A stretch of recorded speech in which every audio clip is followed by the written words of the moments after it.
आदाब, नमस्कार। आप देख रहे हैं INN चैनल। मैं हूं शेख अहमद अली। इस न्यूज बुलेटिन में आइए नजर डालते हैं दिन भर की बड़ी खबरों पर। आलमी वबा कोरोना वायरस के मुतासरीन की तादाद 63 लाख से ज्यादा हो गई है, जबकि इस वबा से अब तक 3,74,000 से जायद अफराद हलाक हो चुके हैं। कोरोना वायरस से मुतासिर होने के मामले में अमेरिका दुनिया भर में पहले, ब्राजील दूसरे और रूस तीसरे नंबर पर है। दूसरी तरफ इस वबा से होने वाली अमवात की आदाद शुमार में भी अमेरिका पहले नंबर पर है, जबकि बरतानिया दूसरे और इटली तीसरे नंबर पर है। सिर्फ अमेरिका में ही 1 लाख से ज़्यादा लोग कोरोना वायरस की जद में आकर मौत के मुंह में समा चुके हैं। हिंदुस्तान में कोरोना वायरस के नए केसेस में दिन ब दिन इजाफा होता जा रहा है। मुतासरीन की कुल तादाद 1,90,000 से तजावुज कर गई है और हिंदुस्तान सबसे ज़्यादा मुतासर ममालिक की फहरिस्त में फ्रांस और जर्मनी को पीछे छोड़कर 7वें मकाम पर पहुंच गया है।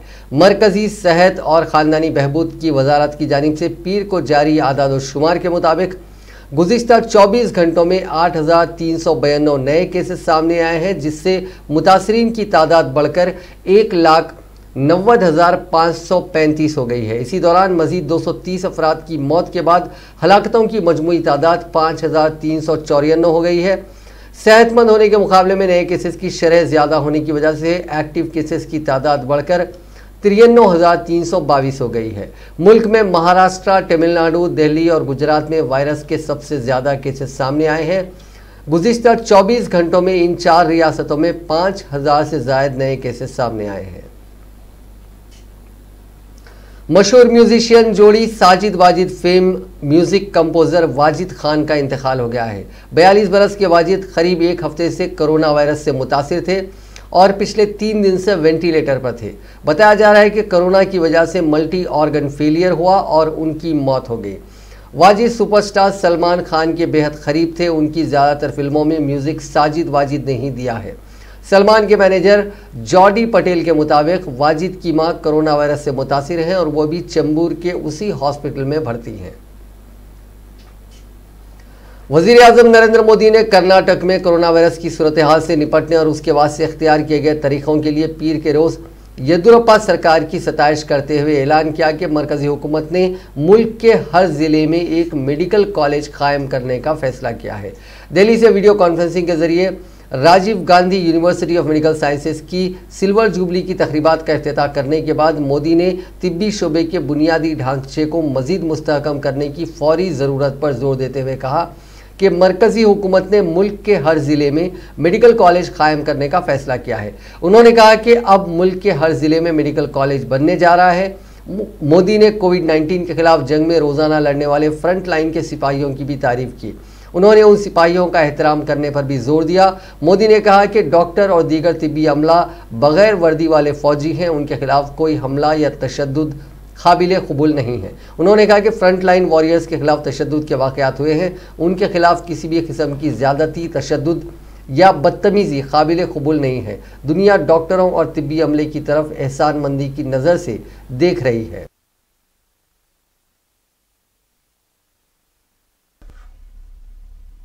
I am confident that the university will continue to scale new heights of excellence in the times to come. I would also like to appreciate the efforts of the Karnataka government in handling the COVID-19 situation. Friends, in normal times, the celebrations would have surely been bigger. Had it not been for the global pandemic, I would have loved to be with you all in Bengaluru to mark this special day. But today, the world is facing one of the biggest crises since the 2 world wars. Like the world change pre and post world wars, the same way the pre and post COVID world will be different. Friends, during such a time, the world is looking up to our doctors, nurses, medical staff. Congress party ने चीन सरहद पर हिंदुस्तानी इलाके में चीनी फौजी की दरअंदाजी पर गहरी तशवीश का इजहार करते हुए कहा कि हुकूमत को वहां की हकीकी सूरत हाल से मुल्क को आगाह करना चाहिए। नेज़ इस मामले पर अवाम और अपोजिशन जमातों को एतमाद में लेना चाहिए।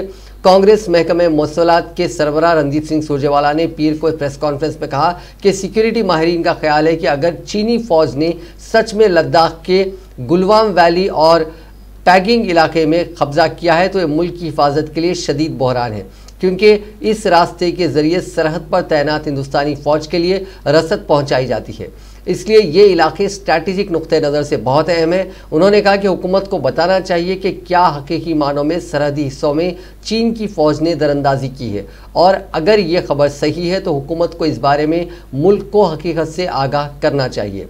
कांग्रेस लीडर ने नेपाल के साथ सरहदी तनाज़े के ताल्लुक से पूछे गए सवाल पर कहा कि यह तनाज़ा सबसे ज़्यादा तशवीश का बास है और उन्हें उम्मीद है कि हुकूमत इस मसले का हल निकाल लेगी। तो आज एक भारत और चीन सीमा पर जो स्थिति बनी है उसको लेकर पूरे देश में चिंता है, एंजाइटी है, और उसे लेकर एक महत्वपूर्ण वक्तव्य के साथ मैं आपके बीच में भारतीय राष्ट्रीय कांग्रेस की ओर से उपस्थित हूं। भारत की सुरक्षा व क्षेत्रीय अखंडता पर कोई समझौता स्वीकार नहीं किया जा सकता। चीनी सेना द्वारा भारतीय सीमा में घुसपैठ के दुस्साहस पर क्यों मौन बैठी है मोदी सरकार? चीनी सेना द्वारा लद्दाख और सिक्किम में 3 स्थानों पर भारतीय सीमा में घुसपैठ लगातार समाचार पत्रों की सुर्खियां बनी है। तथाकथित तौर से यह घुसपैठ लद्दाख में गलवान नदी वैली और पेंगोंग सो झील के इलाके में हुई है। खबरों की माने तो चीनी सेना के हजारों सैनिकों ने गलवान रिवर वैली और पेंगोंग सो लेक एरिया लद्दाख में घुसपैठ कर हमारी भूभागीय अखंडता, टेरिटोरियल इंटीग्रिटी पर अतिक्रमण का दुस्साहस किया है। सुरक्षा विशेषज्ञों और सेना के जानकारों की माने तो गलवान नदी वैली में चीन की घुसपैठ से डरबुक शयोग डीबीओ रोड को खतरा उत्पन्न हो जाएगा, जो उत्तर के इलाके में तथा काराकोरम दर्रे तक के नजदीक भारतीय सेना को रसद व सभी प्रकार के सैन्य साजो सम्मान पहुंचाने के लिए सामरिक दृष्टि से अति महत्वपूर्ण। मरकजी हुकूमत ने साल 2020-21 के लिए खरीफ फसलों की मिनिमम सपोर्ट प्राइस यानी एमएसपी का ऐलान करते हुए आम धान का एमएसपी 1868 रुपये, मकई का 1850 रुपये, जवार का 2620 रुपये, अरहर का 7196 रुपये और बाजरे का 2150 रुपये फी क्विंटल तय कर दिया है।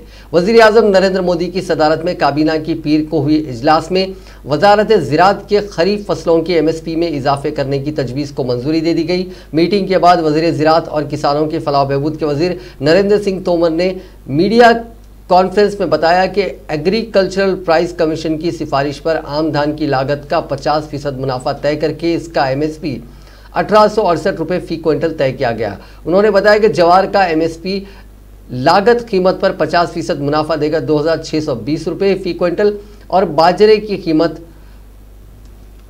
पर 83 रुपये का मुनाफा देकर 2150 रुपये फी क्विंटल तय किया गया। इसी तरह रागी की कीमत में भी इजाफा किया गया। सरकार ने किसानों के लिए आज बड़े फैसले किए जो पहले पैकेज के समय नहीं बताया था, लेकिन आज पहले नया फैसला है और बहुत महत्वपूर्ण है कि न्यूनतम समर्थन मूल्य उसकी कुल लागत का 1.5 गुना ज़्यादा रखने का अपना वादा सरकार पूरा कर रही है। खरीफ फसल 20-21 के 14 फसलों के CACP आधारित न्यूनतम समर्थन मूल्य जारी कर दिया गया है, जिसकी जानकारी तोमर जी बताएंगे। इन 14 फसलों पर किसानों को अब लागत का 50 से लेकर 83% तक ज़्यादा दाम हासिल होगा। सरकार ने बैंकों द्वारा खेती और उससे जुड़े काम धंधों के लिए 3 लाख रुपए तक के अल्पकालिक कर्ज के भुगतान की तिथि भी 31 अगस्त 2020 तक बढ़ाई है और किसानों में इसमें ब्याज की छूट और अदायगी में मोहलत, ये दोनों फायदे उसको मिलेंगे। किसानों को 1 मार्च 2020 से 31 अगस्त 2020 के बीच अल्पकालिक कृषि कर्ज की ब्याज में 2% और अदायगी में 3% का फायदा होगा। भारत सरकार द्वारा किसानों को 7% से कर्जा मिलता है। इसमें 3 लाख रुपए तक के लोन पर 2% बैंक ब्याज की छूट सरकार देगी और समय पर भुगतान पर 3% का फायदा मिलेगा। इसका मतलब 4% में 3 लाख तक का कर्जा मिलेगा। किसानों के लिए ये बहुत बड़ी तोहफा है। तेलंगाना में आज कोरोना वायरस के जुमला 94 नए मामले सामने आए हैं और 6 अफराद की मौत हुई है, जिससे मरने वालों की तादाद बढ़कर 88 हो गई है। Director of public health and family welfare की जानिब से जारी मीडिया बुलेटिन के मुताबिक 94 केसेस में 77 मामले ग्रेटर हैदराबाद में, रंगारेड्डी और मेडचल में 3-3, मेदक, नलगुंडा और संगारेड्डी में 2-2 और महबूबाबाद, पेद्दापल्ली और जनगांव में 1-1 मामला दर्ज हुआ है। इस इजाफे के साथ रियासत में कोविड-19 पॉजिटिव केसेस की तादाद बढ़कर 2792 हो गई है। अब तक 1451 अफराद को ठीक होने पर डिस्चार्ज कर दिया गया, जबकि जुमला 1213 अफराद का मुख्तलिफ हॉस्पिटल्स में इलाज चल रहा है। बीजेपी के साबिक रुकन असेंबली सी रामचंद्र रेड्डी भी कोरोना वायरस से मुतासिर हुए हैं। बीजेपी जराये के मुताबिक खैरताबाद असेंबली हलके से गुज़िश्ता मियाद के लिए नुमाइंदगी करने वाले बीजेपी रुकन असेंबली रामचंद्र रेड्डी को कोरोना वायरस की अलामत पाए जाने पर जुबली हिल्स के खानगी हॉस्पिटल में शरीक कर दिया गया, जहां उनके खून के नमूने की जांच पर वो कोरोना वायरस से मुतासिर पाए गए।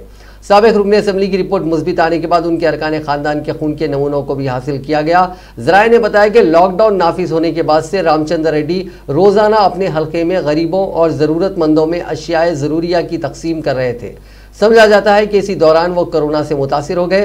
रामचंद्र रेड्डी के कोरोना वायरस से मुतासिर होने की इत्तला के बाद बीजेपी के कारकुनों में तशवीश की लहर पाई जाती है।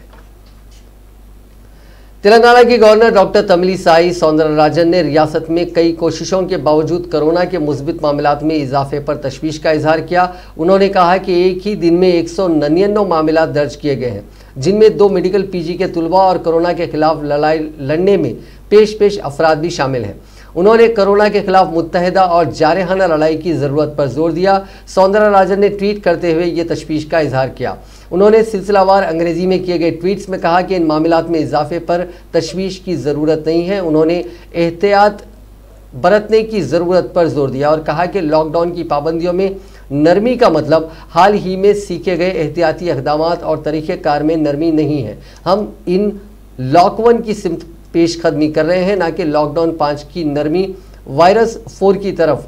उन्होंने एक और ट्वीट करते हुए कहा कि इनको प्राइवेट मेडिकल कॉलेजेस के PG मेडिकल एजुकेशन में दाखिलों के सिलसिले में जूनियर डॉक्टर से दरखास्तें मौसूल हो रही हैं। गवर्नर ने कहा कि उन्होंने Kaloji Narayan Rao university of health sciences के वाइस चांसलर से बातचीत की है। उन्होंने कहा कि हाईकोर्ट की हिदायत के और कानून के दायरे में उनकी दरखास्तों पर मुस्बित गौर करने के लिए कल उन्होंने वाइस चांसलर से दोबारा रब्त पैदा किया है। तेलंगाना हाईकोर्ट ने वजीफा याब मुलाजमीन को मुकम्मल वजीफा अदा करने के मुकदमे की समाअत 15 जून तक मुलतवी कर दी है। हुकूमत की तरफ से इस मुकदमे में जवाबी हलफनामा दाखिल किया जा चुका है, लेकिन वजीफे की मुकम्मल अदायगी का मुतालबा करते हुए मजीद दरखास्तें अदालत को मौसूल होने की वजह से अदालत ने इस मुकदमे की आइंदा समाअत 15 जून तक मुलतवी कर दी है। वाज़ेह है कि अदालत ने इससे पहले की समाअत में हुकूमत से कहा था कि 1 जून को मुकम्मल वजीफा जारी न करने पर अदालत इस सिलसिले में अहकाम जारी करेगी। अब यह मसला 15 जून तक मुलतवी हो गया है। तेलंगाना में शराब की फरोख्त में इजाफा हो गया है। हुकूमत को इससे रोज़ाना तकरीबन 100 करोड़ रुपए की आमदनी हो रही है। गुज़िश्ता 26 दिनों के दौरान तकरीबन 2275 करोड़ रुपए की शराब की फरोख्त हुई। लॉकडाउन की वजह से शराब की दुकानात को खोलने पर पाबंदी आयद की गई थी। ताहम इस पाबंदी में नरमी के बाद शराब की दुकानात खोल दी गईं और एक मरतबा फिर शराब की दुकानात पर नशा करने के आदी अफराद की तवील कतारें देखी गई। ज़राए के मुताबिक इस नरमी के बाद बड़े पैमाने पर शराब की फरोख्त हुई। 6 मई से रियासत में शराब की फरोख्त की इजाज़त दी गई थी। इसके बाद से 26 दिनों के दौरान 2275 करोड़ रुपए की शराब फरोख्त हुई। अजला में भी शराब की फरोख्त में इजाफा दर्ज किया गया है। GMR Hyderabad international airport limited की जानिब से मरकज की हिदायत के बाद 25 मई से सरगर्मियों का आगाज के बाद मजाज टैक्सी खिदमात ने भी अपनी सरगर्मियों का अहिया कर दिया है। मजाज यानी ऑथराइज टैक्सी खिदमात Meru, sky labs, Ola, one car, Srinivasa tours and travels और दीगर ने गुज़िश्ता पीर को एयरपोर्ट से अपनी सरगर्मियों का अहिया कर दिया है। ये टैक्सियाँ एयरपोर्ट से शहर तक मुसाफिरीन को ले जा रही हैं। इस तरह ये टैक्सियाँ कोविड-19 के पस मंज़र में काफ़ी अहम रोल अदा कर रही हैं। महफूज सफ़र की फराहमी के लिए एयरपोर्ट के एक अहम शिराकतदार के तौर पर इन ऑपरेटर्स को मुसाफिरीन को ले जाने के दौरान अमल किए जाने वाले क़वायद के साथ साथ मुनासिब मालूमात से वाकिफ़ करवाया गया। एयरपोर्ट में सलामती के इक़दामात का आगाज़ पार्किंग जोन से हुआ, जहाँ समाजी फासले की मार्किंग्स के साथ साथ डिजिटल पेमेंट्स के इम्कानात और दीगर इक़दामात किए गए। एयरपोर्ट ने रोबस्ट मेकानिज़म इख्तियार किया ताकि जरासीम से पाक टैक्सी खिदमात हर मुसाफिर को एयरपोर्ट पर फराहम की जा सके। आज से ट्रेन खिदमात के आगाज के बाद हैदराबाद के सिकंदराबाद रेलवे स्टेशन पर मुसाफिरीन का हुजूम देखा जा रहा है। ट्रेनों की रवानगी से तकरीबन आधा घंटा कबल मुसाफिरीन रेलवे स्टेशन पर नजर आए। आज तेलंगाना एक्सप्रेस हैदराबाद से नई दिल्ली जाती है, उस ट्रेन का आगाज हो गया। ये ट्रेन नामपल्ली स्टेशन से चलाई गई। पहले मरहले में तेलंगाना, हुसैन सागर, फलकनुमा, गोदावरी, रायलसीमा, धनापुर, गोलकुंडा, सच्चकुंडा एक्सप्रेस ट्रेनों का अहिया किया गया है। जिस्मानी फासले की बरकरारी के लिए मार्किंग्स लगाते हुए मुसाफिरीन को तिब्बी जांच के बाद ही ट्रेन में बैठने की इजाज़त दी गई है। रेलवे के ओहदेदारों ने कहा कि उन्होंने हर ट्रेन के लिए 3 PPE किट्स का इंतजाम किया है। ये किट्स कोरोना के मुश्तबा मरीजों के लिए हैं। मौजूदा तौर पर मामूल की बुनियाद पर टिकट्स फराहम किए गए हैं, जबकि तत्काल बुकिंग का आगाज 29 जून से होगा। हैदराबाद और सिकंदराबाद रेलवे स्टेशनों की होटल्स और दीगर स्टोर्स खोल दी गई हैं। ट्रेनों के अहिया पर मुसाफिरीन ने मसरत का इजहार किया और कहा कि उनको ट्रेनों के जरिए उनकी मंजिल तक पहुंचने में अब काफ़ी आसानी होगी। In the station, social distancing is being maintained, everything is proper. PCC सदर व रुकने पार्लियामेंट नलगुंडा उत्तम कुमार रेड्डी ने कहा है कि तेलंगाना की तश्कील से चंद्रशेखर राव खानदान के सिवा कोई खुशहाल नहीं हुआ। गांधी भवन में प्रेस कॉन्फ्रेंस से खिताब करते हुए उत्तम कुमार रेड्डी ने कहा कि पिछले 6 सालों से KCR वुज़रा को झूठ बोलने और उन्हें दबाने के आदी हो चुके हैं, इसलिए झूठ बोलना TRS कायदीन की आदत बन गई है। उत्तम कुमार रेड्डी ने गुज़िश्ता रोज़ वज़ीर बरकी जगदीश्वर रेड्डी की जानिब से उन पर किए गए रिमार्क्स और तनकीदों पर अपने शदीद रद्द-ए-अमल का इजहार किया और कहा कि कल मैं नलगुंडा में हुकूमत से धान की खरीदी और कर्ज़ों की माफ़ी से मुतालिक सवाल किया था, लेकिन जगदीश रेड्डी ने मेरे सवाल का जवाब देने के बजाय मुझ पर शख्सी तनकीद की। उन्होंने कहा कि आज भी वो दावे के साथ कहते हैं कि किसानों को इस साल 1 रुपया भी कर्ज माफ नहीं हुआ। कांग्रेस ने कर्ज की रकम पहले ही अदा करने वाले किसानों को हौसला अफजाई के लिए कुछ रकम दी थी। कांग्रेस का इब्तिदा से ही ये मुतालबा है कि बैक वक्त कर्जा माफ़ किया जाए। जगदीश्वर रेड्डी के बयान से ऐसा मालूम होता है कि 2009 में उनके हाथों हुई शिकस्त का गम वो अभी नहीं भूले हैं। गुज़िश्ता रोज़ उनका जो रवैया था उससे महसूस हुआ कि वो ये भी भूल गए हैं कि वो एक वज़ीर हैं। उत्तम कुमार रेड्डी ने कहा कि वो भी मुत्तहिदा रियासत में वज़ीर रह चुके हैं, लेकिन इस तरह के ओछे हरकत नहीं किए। 1,82,000 करोड़ के बजट में बैक वक्त कर्ज माफ़ी क्यों नहीं की जा सकती? बहुत दुख की बात है कि हमारे चीफ मिनिस्टर साहब जो किसानों को वादा दिए हैं, हम जब उनको बोल रहे हैं कि उनके वादा निभाना है, जो फार्मर्स लोन वेवर में या जो रैतु बंधु स्कीम में या प्रोक्योरमेंट में, ऐसे चीज़ों में हम जो उनकी बात उनको याद दिला रहे, वो बिना कोई कारण हमें अब्यूज़ कर रहे हैं, गाली दे रहे हैं। हम यही बोल रहे हैं कि वो अब जो भी बोले, हम एक डेमोक्रेटिक सिस्टम में ज़रूर जो फार्मर्स की, फार्म लेबर्स की तरफ पे हम अपनी एजिटेशन करेंगे। धन्यवाद। तेलंगाना कांग्रेस पार्टी के कारगुजार सदर रेवंत रेड्डी ने कहा है कि वजीर जगदीश्वर रेड्डी एक बाजारी गुंडे की तरह पेश आ रहे हैं। मीडिया से बात करते हुए उन्होंने कहा कि नलगुंडा में सदर पीसीसी उत्तम कुमार रेड्डी के सवाल का जवाब देने के बजाय उत्तम कुमार रेड्डी पर शख्सी रिमार्क्स करना दुरुस्त नहीं है। उन्होंने कहा कि जगदीश्वर रेड्डी को कुश्ती का इतना ही शौक है तो मैदान में आ जाएं, कांग्रेस कारकुन भी आएंगे। उन्होंने कहा कि जगदीश्वर रेड्डी को सिर्फ शराब में सोडा मिलाने के अलावा कोई दूसरा काम नहीं आता।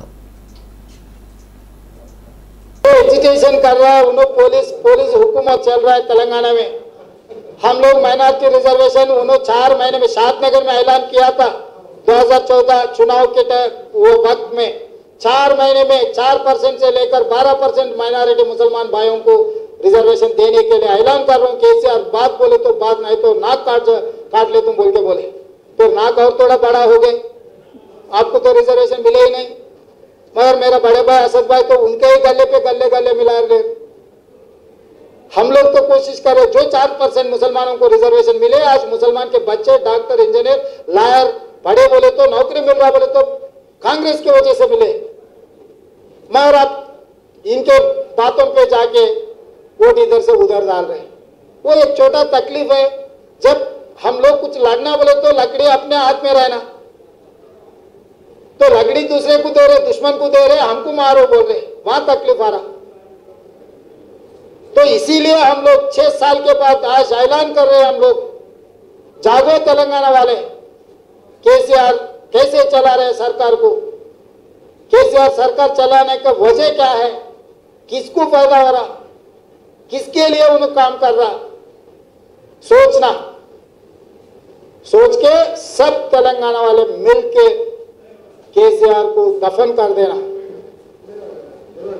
स्कॉलरशिप है, आज तक स्कॉलरशिप नहीं दी जा रही है, लेकिन कांग्रेस आपको उसको एजुकेशन करने मुद्दा क्यों नहीं है? अरे हम लोग एजुकेशन कर रहे हैं भाई, आप लोग बाहर निकलना ना। आप लोग ये समझ रहे हैं कि कांग्रेस पार्टी का मुद्दा है, कांग्रेस पार्टी कार्यकर्ता करने के लिए आप लोग सोच रहे हैं। हमारा गिनती एक ही है मुसलमान भाइयों से। आप सोचो ट्रिपल तलाक में उन्होंने किसको मदद दी है? यहाँ आप समझ रहे कार बोल के, यहाँ आप दबा रहे, वो दिल्ली जाके कमल बन जा रहे।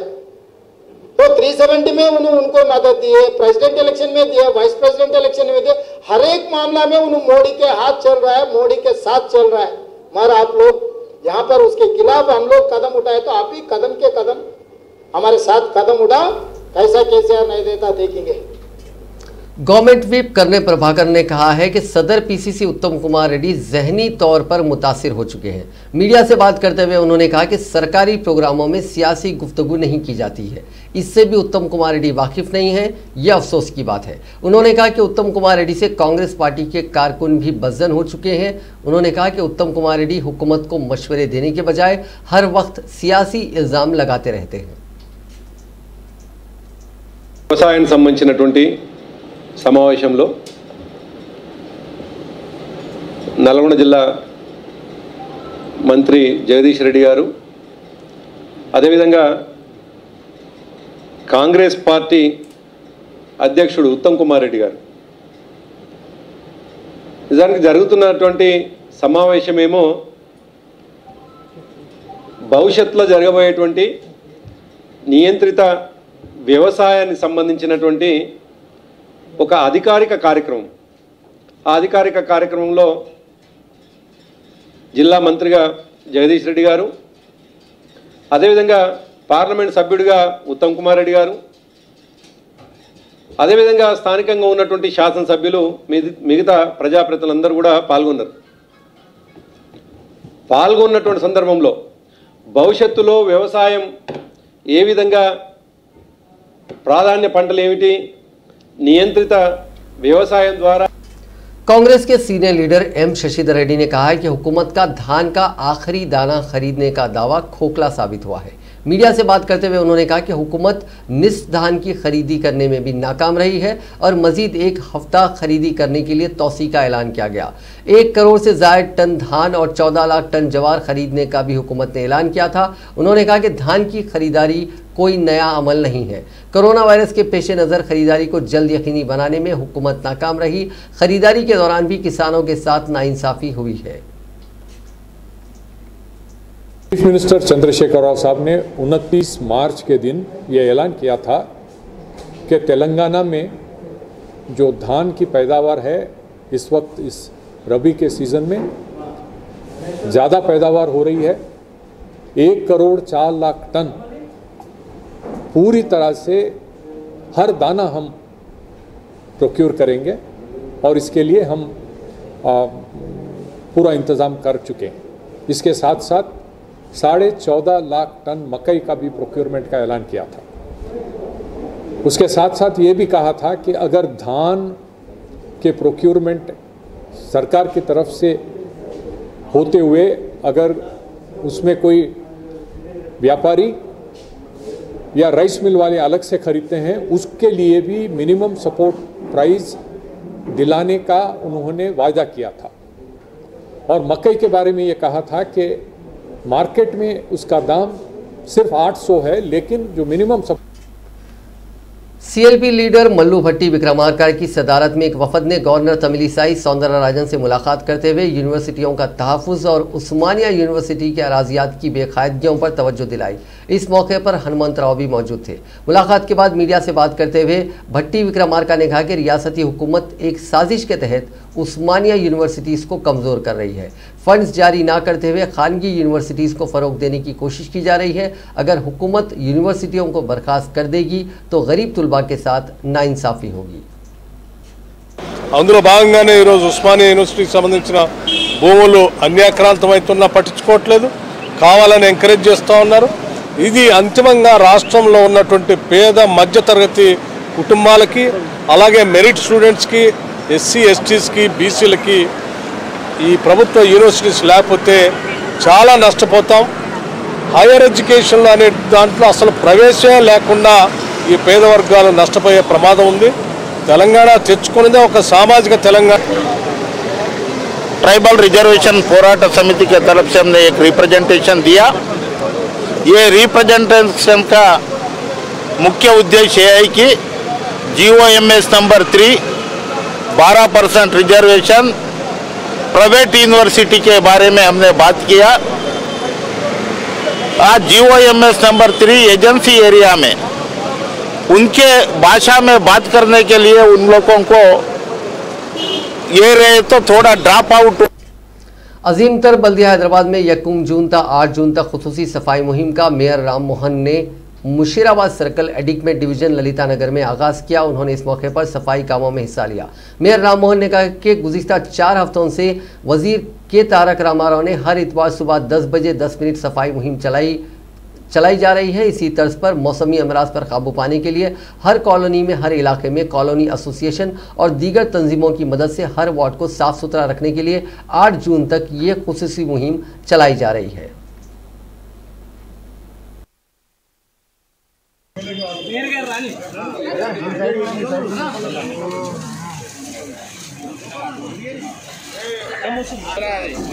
चीफ मिनिस्टर के चंद्रशेखर राव मंगल यानी 2 जून को 8:30 बजे गन पार्क पर तेलंगाना के शहीदों को खिराज पेश करेंगे, जिसके पेश नज़र मंगल के दिन नामपल्ली के इलाके में ट्रैफिक के इम्तनाई तहदीदात रहेंगे। असेंबली के अतराफ ट्रैफिक पर इम्तना आयद किया गया है, जो सुबह 8:30 बजे से 9 बजे तक राजभवन रोड, खैरताबाद, बीवी statue, old Saifabad, Ravindra Bharathi junction, Nampally और दीगर इलाकों में अमल में रहेगा। इस मौके पर गवर्नर तमिलिसाई सौंदरराजन ने रियासत की यौम तासीस के मौके पर आवाम को मुबारकबाद दी। अपने एक बयान में गवर्नर ने कहा कि हम सब मुत्तहिद होकर तेलंगाना को खुशहाल और नंबर 1 रियासत में तब्दील करने की कोशिश करेंगे। उन्होंने कहा कि हमारा मुल्क ही हमारी इज्जत है और हमारी रियासत ही हमारी इज्जत है। I wish all my brothers and sisters of Telangana a very happy Telangana Formation Day. Let us all unitedly put our efforts to make this young state as the best state. My country is my pride, my state is my pride. Thank you so much. मुल्क में 4 महीने तक चलने वाले monsoon season की शुरुआत आज से हो गई है। मानसून सही वक्त पर यानी 1 जून को केरल के साहिल से टकराया। महकमा मौसमियात ने इसकी जानकारी देने के साथ ही रियासत के 9 जिलों में बारिश का येलो अलर्ट जारी कर दिया। मेट डिपार्टमेंट के मुताबिक नॉर्थ इंडिया में इस साल औसत से ज़्यादा बारिश का इम्कान है, जबकि सेंट्रल और साउथ इंडिया में मामूल के मुताबिक बारिश होगी। एमडी के डायरेक्टर जनरल मृत्युंजय मोहपात्रा ने बताया कि ईस्टर्न और नॉर्थ ईस्ट हिस्से में मुल्क के दीगर इलाकों के मुकाबले में कम बारिश होने का खदशा है। जून से सितंबर तक चलने वाले मानसून सीजन के दौरान साल भर की करीब 75% बारिश होती है। पिछले साल मानसून 8 दिन की देरी से 8 जून को केरल के साहिल से टकराया था। So now also I would like to say that we have a good news that we will have a good monsoon this year, normal monsoon this year. महकमे मौसमियात ने इंतबाह दिया है कि गरज और चमक और तूफानी हवाओं जिनकी रफ्तार 30 से 40 किलोमीटर होगी के साथ बारिश आइंदा 72 घंटों के दौरान जुनूबी साहिली आंध्र प्रदेश, शुमाली साहिली आंध्र प्रदेश, यानम और रायलसीमा में होगी। अपने बुलेटिन में उसने कहा कि आइंदा 48 घंटों के दौरान तेलंगाना के बाज़ मकामात पर 30 से 40 किलोमीटर फी घंटे की रफ्तार से हवाएं और गरज और चमक के साथ बारिश होगी। नाजरीन, इस न्यूज़ बुलेटिन में बस इतना ही। देखते रहिए INN चैनल।